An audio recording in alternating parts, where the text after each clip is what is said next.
दोस्तों, क्या आपके घर के ऊपर भी इसी तरीके से चाइना मोज़ेक या फिर टाइल्स लगी हुई है और आप सोच रहे हो कि उसके ऊपर मैं वाटरप्रूफिंग करवाऊँ? तो दोस्तों रुक जाओ, ये गलती आप कभी भी मत करना। 90% वाटरप्रूफिंग केमिकल बिना टाइल प्राइमर लगाए इस तरह की सरफेस के ऊपर लगाओगे ना, तो 1 या 2 साल, मैक्सिमम 2 साल में वो निकल ही जाएगा। तो अब करें क्या? ये टाइल प्राइमर क्या होता है? तो उसके लिए आज की इस वीडियो है। आज की इस वीडियो में मैं आपको बताऊँगा कि टाइल प्राइमर को किस तरह से मिक्स किया जाता है, सरफेस की प्रिपरेशन किस तरह से किया जाता है, उसे मिक्स करने का तरीका क्या होता है, प्रॉपर अप्लाई करने का तरीका क्या होता है। यानी कि ये देखिए, इस तरह से मैं आपको पूरा इस वीडियो में अच्छे से बताने वाला हूँ। तो उसके लिए वीडियो पूरा देखना, आपका पैसा भी बचेगा और वाटरप्रूफिंग सालों साल चलेगी। तो दोस्तों, आप किसी भी तरह की वाटरप्रूफिंग का काम कर रहे हो ना, उसकी जान होती है सरफेस क्लीनिंग। अब सरफेस क्लीनिंग जितनी अच्छी तरीके से करोगे ना, उतनी अच्छी तरीके से आपका केमिकल टिकेगा और सालों साल चलेगा। बिना अच्छी तरीके से क्लीनिंग किए आप महंगा से महंगा करोगे ना, वो वेस्ट ही जाएगा, वो पपड़ी बन के निकल ही जाएगा। तो क्लीनिंग किस तरह से करना होता है ना, तो उसके लिए आपको इस तरह की टाइल्स वाली सरफेस होते हैं ना, तो वहाँ पर 2 तरीके यूज़ होता है। सबसे पहले तो झाड़ू की मदद से आपको पूरा टेरेस को क्लीन करना है, यानी कि धूल मिट्टी है वो हटा देना है। उसके बाद आपको वहाँ पर जो टाइल क्लीनर होता है ना, वो यूज़ करना है। अब मेरे केस में मैं यूज़ करता हूँ का सेराक्लीन टाइट क्लीनर। इसकी मदद से आपको अच्छे तरीके से क्लीन करना है। अब ये क्लीन करना आपको आइडिया नहीं है कि कितना सेराक्लीन यूज़ करना होता है, तो ऊपर आई बटन में वीडियो दे रहा हूँ, वहाँ पर जाके आप देख सकते हो। मैंने वहाँ पर डिटेल में बताया है कि सेराक्लीन टाइट क्लीनर को किस तरह से यूज़ किया जाता है। जैसे यहाँ पर देखिए, हम इस तरह से इसे लगाते हैं और फिर ये करने के बाद बारी आएगी कि हमें सरफेस को धोना होता है। उसके लिए हम यूज़ करेंगे प्रेशर वॉशर की। प्रेशर वॉशर मशीन की मदद से अब जो भी हमने केमिकल लगाया था ना आगे, वो अच्छी तरीके से क्लीन करेंगे। ये करने के बाद हमारी आगे बारी आएगी, जो हमारी सरफेस है उसके ऊपर क्रैक्स है कि नहीं? अगर है तो वहाँ पर हमें क्रैक फिलिंग करना होगा।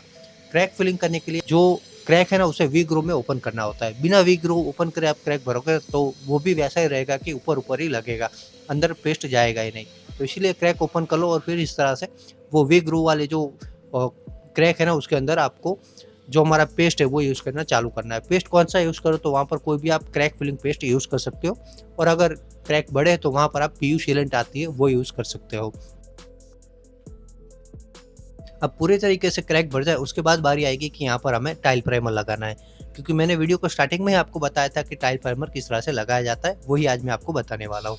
तो टाइल प्राइमर एक ऐसा प्रोडक्ट होता है ना, जो कि डायरेक्ट ही आपको अप्लाई करना होता है। यहाँ पर मैं यूज़ कर रहा हूँ वो एशियन पेंट का टेरेस वाटरप्रूफिंग के लिए यूज़ होने वाला टाइल प्राइमर है, जैसे कि आप यहाँ पर फोटो में देख ही रहे हो।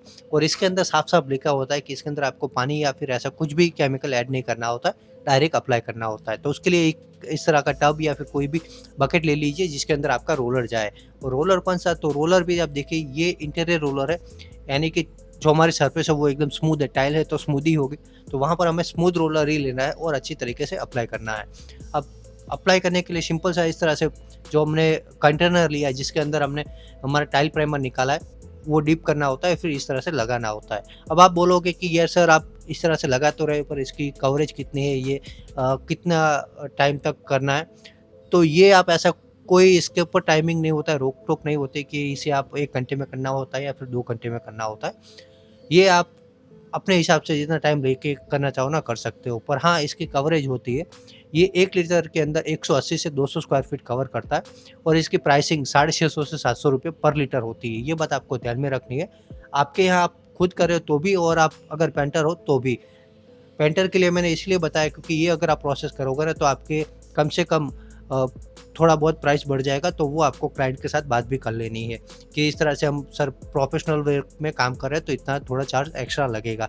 और इसी तरीके से जैसे कि आप यहाँ पर दिख रहे हो ना, फिर आपको अप्लाई करना है और ये प्रोसेस फॉलो करोगे ना, तो मैं गारंटी के साथ आपको कहता हूँ कि आप इसके ऊपर जो लगाओगे बाद में, डैम प्रूफ लगाओ या फिर कोई भी अलग-अलग कंपनी के प्रोडक्ट है वो लगाओ, वो सालों साल चलेगी ही। दोस्तों, वीडियो में आगे बढ़े उससे पहले आप अगर हमसे सर्विस लेना चाहते हो ना, तो हम अहमदाबाद और उसके नियर बाय एरिया में वाटरप्रूफिंग और जो इस तरह की पेंटिंग की सर्विस है ना, वो प्रोवाइड करता है। तो नंबर स्क्रीन पे चल रहा होगा, वो वहाँ पे आप डायरेक्ट कॉल वगैरह कर सकते हो और फिर डिस्क्रिप्शन में मेरी पूरी डिटेल भी दी है। और हाँ दोस्तों, ये सरफेस के लिए आप देखो किस तरह की फिनिशिंग आपको लानी है। ऐसा नहीं है कि कहीं पे ज़्यादा मटेरियल रखना है और कहीं पे कम रखना है। कुछ इस तरह की फिनिशिंग आएगी ना, तो आप अच्छी तरीके से फिर बाद में कोई भी डैमेज प्रूफ करोगे, वो अच्छे से पकड़ बनाएगी। वरना क्या होता है, ये मटेरियल बहुत ही पतला है, तो आप ऐसा करने जाओगे कि जल्दबाज़ी में मैं कर देता हूँ, तो कहीं जगह पे लगेगा नहीं या फिर रोलर के साथ वो एक्स्ट्रा खिंच भी जाता है कई बार।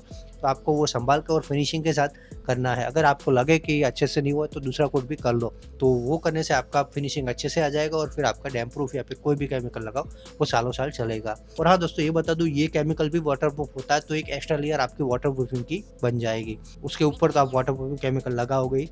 तो उम्मीद करता हूँ आपको ये वीडियो पसंद आया होगा, जहाँ पर मैंने आपको अच्छे से बता दिया कि टाइल प्राइमर को किस तरह से मिक्स किया जाता है और यहाँ तक की प्रोसेस भी आपको समझा दी। और ऐसे ही इन्फॉर्मेटिव वीडियो देखना चाहते हो तो एक बार चैनल को विजिट भी कर सकते हो। चलो मिलते हैं एक और वीडियो में, तब तक के लिए बाय बाय, धन्यवाद, अपना ध्यान रखना।